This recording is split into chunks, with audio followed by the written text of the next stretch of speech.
在上海的本帮面馆里，有一种叫黄酱的面浇头。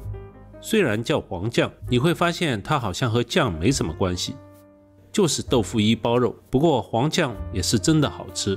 豆腐衣的外层很有韧性，里面的肉馅很松，吃上去非常嫩滑。浓油赤酱，咸中带甜，完全是上海传统的味道。豆腐衣是用黄豆磨成豆酱后凝结在最上面的那一层，营养自然特别好。豆腐衣薄如蝉衣，但非常柔软有韧性。好的豆腐衣厚薄均匀，闻上去有一股淡淡的酒香味，说明它是用高度白酒杀菌消毒，没有防腐剂的。做起来也很简单，用300克肉末加10克生抽、20克黄酒、3克盐、一点点白胡椒、3克白糖，再加点葱花，不要顺一个方向搅拌，上劲了肉末就结块了。烧好后肉馅要松散嫩滑才好吃。把豆腐衣慢慢揭开，在角上放上肉馅，然后卷起来，像包百叶包一样。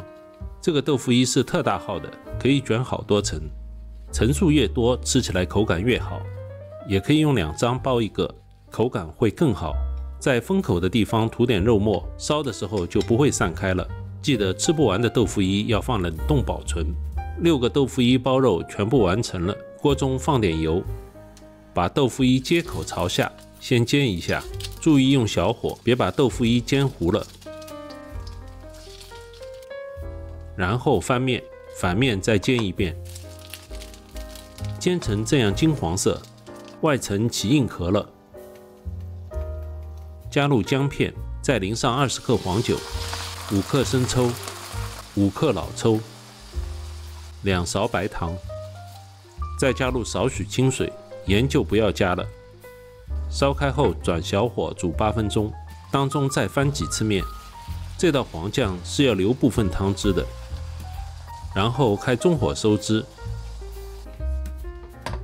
最后淋上1勺香油，撒一把葱花，这样一道老上海的传统菜黄酱就做好了。煮熟后的豆腐衣外层柔韧，里面却相当嫩滑。经过简单调味的鲜肉馅料和浓郁的酱汁有着鲜明的对比，这种丰富的口感真的让人倍感满足。我是夕阳，请点赞并订阅这个频道，谢谢收看，我们下期再见。